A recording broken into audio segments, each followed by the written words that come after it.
अस्सलाम वालेकुम, मैं हूं आपका मेज़बान आमिर तकवी और आप देख रहे हैं मेरा फेसबुक पेज और यूट्यूब चैनल।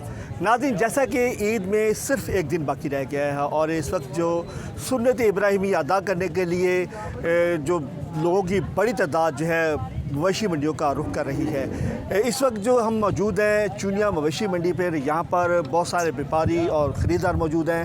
यहाँ पर भाव तो इस वक्त आरूज पर पहुँच चुका है। व्यापारी और ख़रीदार परेशान दिखाई दे रहे हैं। ख़रीदारों का कहना है कि कीमतें इतनी ज़्यादा हैं कि हमारी क़ुव्वत ख़रीद से बाहर है। और दूसरी तरफ बात करें व्यापारियों की, तो व्यापारियों का कहना है कि हमारे अखराजात इतने ज़्यादा हुए हैं, हमारी लागत भी पूरी होती नज़र नहीं आ रही है।